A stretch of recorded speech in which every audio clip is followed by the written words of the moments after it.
नमस्कार दोस्तों, hostel warden के मैथ्स के इस विशेष सीरीज़ में मैं देवेंद्र साहू आप सभी का स्वागत करता हूं। पिछले जितने भी क्लास हुए हैं उसके आगे के क्लास में आज हम लोग एक बेहतरीन कॉन्सेप्ट सीखने वाले हैं जो कि आपको एचसीएफ एलसीएम वाले जो भी क्वेश्चन हैं वहाँ पे आपको इसका कॉन्सेप्ट देखने को मिलेगा। तो क्लास को स्टार्ट कर रहे हैं, थोड़ा ध्यान देंगे।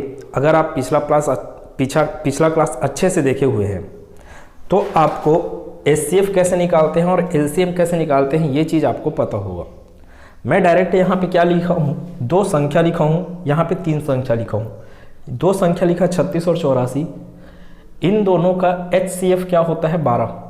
अब ये देखते ही पता है 36 और 84 दोनों को बड़ा से बड़ा संख्या जो भाग दे वह कौन है 12, इसलिए 12 क्या होगा इसका एचसीएफ। अगर आपको चीज़ें समझ नहीं आ रहा है 12 एचसीएफ है तो आप इसका एचसीएफ निकाल सकते हैं। कैसे, पिछले क्लास में मैं बताया हूँ कि कैसे एचसीएफ निकालते हैं। फिलहाल मेरे समझाने का उद्देश्य कुछ और है, अभी ध्यान देंगे। दोनों का एचसीएफ क्या है 12, दोनों का एलसीएम क्या है 252। दोनों संख्याओं का योग बोलूँगा तो 120 आएगा, दोनों संख्याओं का अगर अंतर बोलूँगा तो कितना आएगा 48। अगर मैं इस एचसीएफ और इस एलसीएम को जोड़ दिया तो कितना मिलेगा 264। ध्यान दें, अब मैं जो विशेष बात बोलने वाला हूँ, क्या ये 36 12 से भाग जाएगा? भाई संख्या का एचसीएफ संख्या को तो भाग देगा ही देगा, तो 36 12 से भाग जाएगा, 84 12 से भाग जाएगा, 120 12 से भाग जाएगा, 48 12 से भाग जाएगा, 252 12 से 12 एकम 12, सॉरी 12 दूनी 24, फिर एक बचा, एक और दो 12, 12 एकम 12, मतलब ये पूरा का पूरा भाग गया। वैसे ये भी 12 दूनी 24, 2 बच गया, 4 हो गया यहाँ पे, तो 24, 12 दूनी 24, मतलब ये 22 बार में भाग गया और ये कितने बार में भाग गया 21 बार में।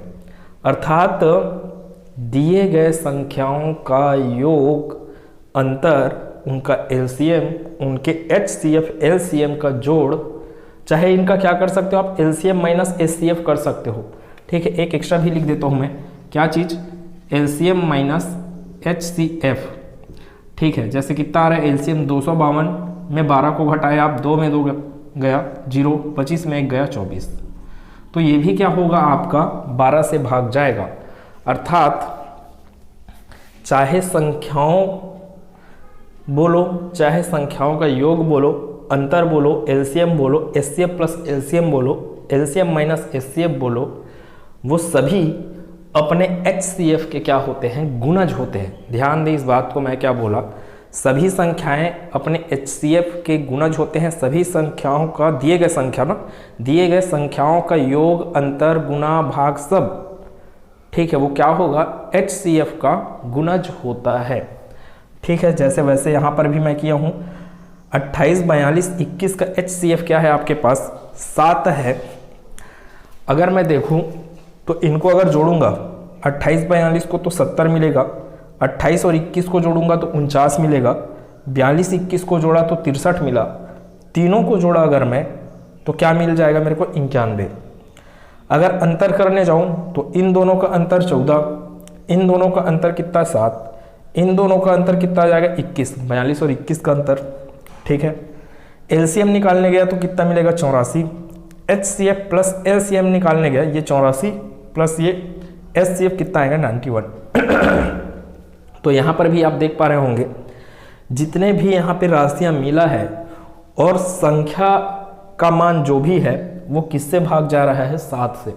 अर्थात जो भी आपको मिलता है संख्याओं का योग, अंतर, LCM, LCM plus HCF, LCM minus HCF, ये सभी अपने एचसीएफ के क्या होते हैं, गुणज होते हैं। ठीक है, ये महत्वपूर्ण बात को ध्यान रखेंगे। दिए गए संख्याएं, दिए गए संख्याओं का योग, दिए गए संख्याओं का अंतर, दिए गए संख्याओं का एलसीएम प्लस एचसीएफ, दिए गए संख्याओं का एलसीएम माइनस एचसीएफ, ये सभी चीज़ें क्या होते हैं, अपने एचसीएफ के गुणज होते हैं। इस कॉन्सेप्ट को ध्यान रखें आगे के प्रश्नों को समझने के लिए। तो आगे के प्रश्न को हल करते हैं। देखिए पहला प्रश्न क्या लिखा हुआ है, दो संख्याओं का एलसीएम उनके एचसीएफ से 10 गुना है। पहले मैं इसका बेसिक मेथड बता रहा हूँ, जैसे प्रश्न बोला उस हिसाब से इक्वेशन बनाया हूँ।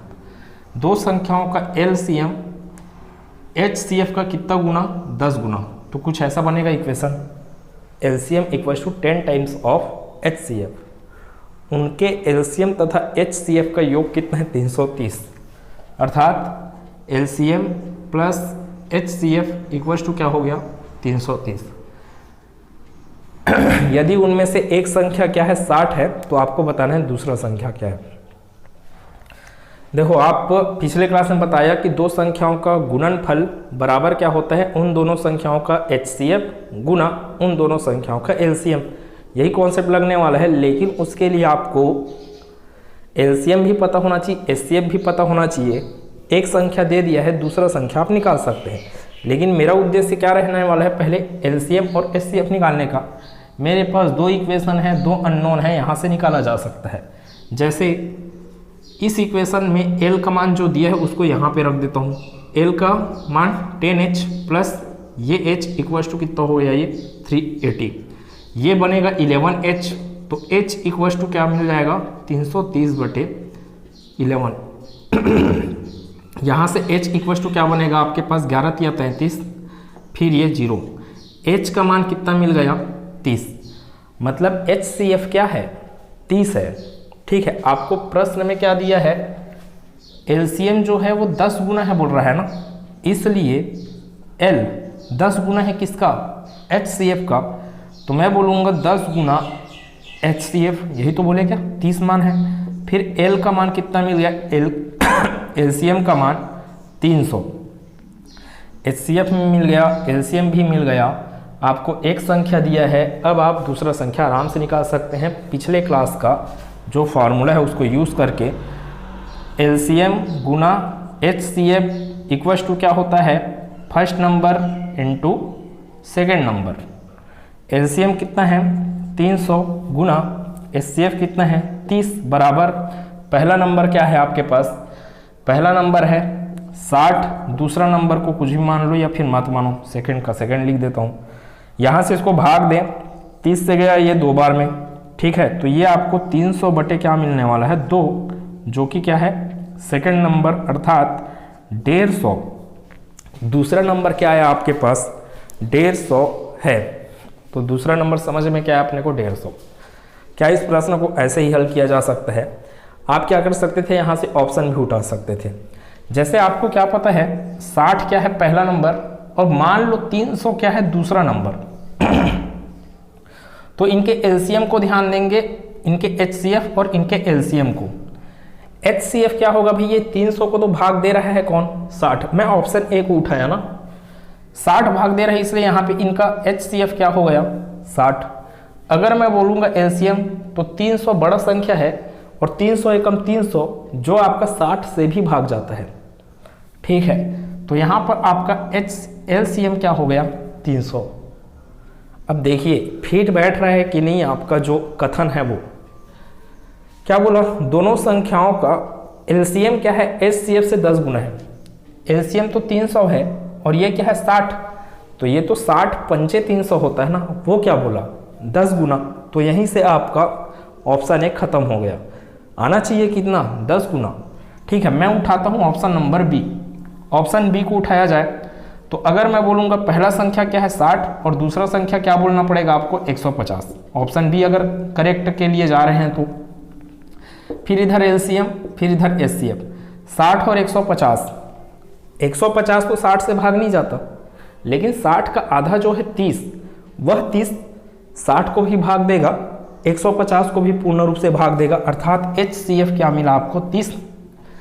150 एकम 150 जो कि 60 से भाग नहीं जाता, ट्रिक बता रहा हूँ पहला क्लास का, ठीक है, अगर आप वो वीडियो नहीं देखे तो यहाँ पे कुछ समझ नहीं आने वाला। फिर 150 का 2 गुना 300, 300 ही 60 से भाग जाता है 5 बार में, 150 से भी वो 4 बार, ये कितने बार में, 5 बार में, 300 कितने बार में, 150 से 2 बार में, अर्थात एलसीएम क्या मिला आपको, 300। अगर आप देख पा रहे हैं तो 30 दाहम क्या है आपके पास, 300, ठीक है, तो एचसीएफ का कितना गुना प्राप्त हो गया आपको, 10 गुना प्राप्त हो गया। यदि एलसीएम तथा एचसीएफ का योग देखें 330 प्राप्त हो रहा है कि नहीं, 300 प्लस 30 एलसीएम प्लस एचसीएफ क्या मिल गया आपको 330। तो यहाँ से आप ऑप्शन से भी हल कर सकते थे। अब ऑप्शन से हल करने का तरीका यहाँ पे आसान हो गया, ये मैं बताया बेसिक मेथड। ठीक है, आगे के प्रश्न बढ़ रहा हूँ, ध्यान दें क्या बोला था मैं अभी, आपको कोई भी संख्या, उनका अंतर, उनका योग, उनके एलसीएम प्लस एचसीएफ या एलसीएम माइनस एचसीएफ सभी क्या होते हैं, अपने एचसीएफ के क्या होते हैं, गुणज होते हैं। मैं बोलूँगा दो संख्याएं अगर 1:7 में है, जैसे इसमें बोला, इसका मतलब ये है, और इनका मान लो मैं एचसीएफ बोल दिया 2, इनका एचसीएफ क्या बोल दिया 2, संख्याएं अनुपात में है क्या 1:7, तो 2 का डायरेक्ट गुणा कर दीजिए, वही तो बोला गया अभी तक। तो 2 एकम 2, 2 सत्ते 14, वो मिल जाते संख्याएं। अगर मैं बोलूँगा संख्या किस अनुपात में है, x अनुपात y, और इनका अगर HCF क्या है 5 है, तो आपको समझ में आ जाएगा कि पहला संख्या क्या है 5x, दूसरा संख्या क्या है 5y करके। ठीक, इतनी बात। आगे बढ़ रहा हूँ प्रश्नों को हल करने के लिए। दो संख्याओं का HCF व LCM 24 और 168 है, तो मेरे को क्या क्या दिया है आपके अपने पास है, HCF equals to 24, LCM equals to कितना मिल गया है 168। अगर आपको प्रश्न में कहीं पर भी LCM का मान HCF से छोटा मिल रहा है, मतलब क्वेश्चन गलत है। LCM का मान HCF से छोटा नहीं हो सकता है। और संख्याएं किस अनुपात में है, 1:7। तो पहला संख्या को अगर आप x बोलोगे तो दूसरा संख्या क्या कहलाएगा 7x, जहां पर आपका x क्या है HCF है, जहां x क्या है आपका HCF है। अब HCF आप क्या बोले यहाँ पे 24। फिलहाल आप डायरेक्ट यहाँ से क्या बोल सकते हो, अगर पहला संख्या x है, दूसरा संख्या 7x हो गया, तो आपको यहाँ पे दोनों संख्याएं समझ में आ गया, दोनों HCF और LCM मिल गए हैं। फार्मूला लगाइए पिछले क्लास वाला, HCF गुना LCM इक्वल्स टू पहला संख्या गुना दूसरा संख्या। दो संख्याओं में बड़ी संख्या क्या है बोल रहा है, मतलब 7x का मान आपको निकाल के बताना है। तो यहाँ से आपके पास क्या मिल जाएगा, 24 गुना 168 भागित 7 बराबर x स्क्वायर। यही हुआ ना, 7 इस पर आएगा त्रिया गुण होके, तो x गुना x क्या मिल गया x स्क्वायर, या फिर इसको भी मैं हटा दिए रहता हूँ, ये मिला आपको अंडर रूट में ना, स्क्वायर को हटा दिया था अंडर रूट में। यहाँ से हल देने बैठिए आप, 7 एकम 7, फिर 7 दूनी 14, 2 बच गया और 8 28, 7 चौं 28, तो ये कितना मिला 24 गुना 24, 24 गुना 24 मतलब कि 24 का स्क्वायर। अब ध्यान दे, यही चीज़ तो मैं अभी आपको बोल रहा था कि ये जो x है वो और कुछ नहीं, वो क्या है HCF। तो डायरेक्ट आप h का गुना नहीं कर सकते थे 24 गुना 7 करके, तो ऐसा तामझाम काहे करना। ठीक है, इसलिए जो स्टार्टिंग में कॉन्सेप्ट जो समझाया, हर एक संख्या अपने HCF का गुणज होता है। यहाँ से आपको x का मान क्या मिला, x का मान अंडर रूट 24 स्क्वायर अर्थात 24। अगर x का मान 24 है तो 7x का मान बताएं, वही पूछा जा रहा है। 7 चौं 28,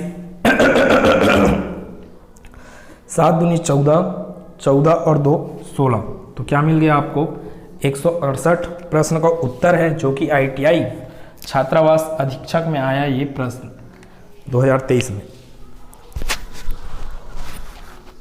देखते हैं लास्ट प्रश्न। दो संख्याओं का LCM उनके HCF का 84 गुना, तो L इक्वल्स टू क्या है 84 टाइम्स ऑफ HCF, और HCF और LCM का जो योग है वो कितना है 680। एक संख्या क्या बोला गया 56, तो दूसरी संख्या क्या है, तो पहले आपको LCM और HCF का ही मान निकालना है, जैसे सेम प्रश्न के जैसे है ये। तो यहाँ पे L इक्वल्स टू 84H, यहाँ पे 84 में रखा तो 84H plus H equals to 680, यहाँ से 84 प्लस 1 कितना मिल गया 85H इक्वल्स टू 680, यहाँ से H equals to 680 divided by 85, 17 पंचे 85, 17 चौं 68 और 17 शून्यम 0, 5 एकम 5, 5 अट्ठे 40, अर्थात H का मान कितना मिल गया 8। अगर H का मान 8 मिल गया तो L का मान आसानी से आप बोल सकते हो, L का मान 84 गुना H है, तो 8 चौक 32 हासिल आया 3, 8 64, 64 और 3 67। HCF का मान LCF का मान मैं जानता हूँ HCF गुना LCM बराबर पहला संख्या 56 गुना दूसरा संख्या को आप क्या बोल लो सेकेंड नंबर या x मान लो। यहाँ से क्या बन जाएगा 8 गुना 672 भागित 56, ये आपको मिल जाएगा सेकेंड नंबर। आंसर इसका क्या मिलने वाला है अब देखते हैं। 8 सत्ते 56, 7 एकम 7, 7 नियम 63 है ना। 67 कितने बार भाग जाएगा 9 बार में 7 नियम 63, 4 बच गया 2 बच गया 42, 7 छके 42, ऑप्शन नंबर बी प्रश्न का उत्तर। अब क्या इस प्रश्न को जैसे मैं यहाँ पे ऑप्शन के माध्यम से बताया था वैसे आप हल कर पा रहे हैं क्या? ट्राई कीजिए। मिलते हैं अगले क्लास में जहाँ से मैं और इसके टाइप 3 है टाइप 4 के प्रश्नों के साथ आगे बढ़ेंगे। आज का कॉन्सेप्ट अच्छे दिमाग में रखिए क्योंकि हर जगह ये काम आने वाला है। मिलते हैं अगले क्लास में। चैनल को सब्सक्राइब नहीं किए तो प्लीज़ चैनल को सब्सक्राइब करें। वीडियो अच्छा लगा तो वीडियो को लाइक करें, ज़्यादा से ज़्यादा इसको शेयर करें। धन्यवाद।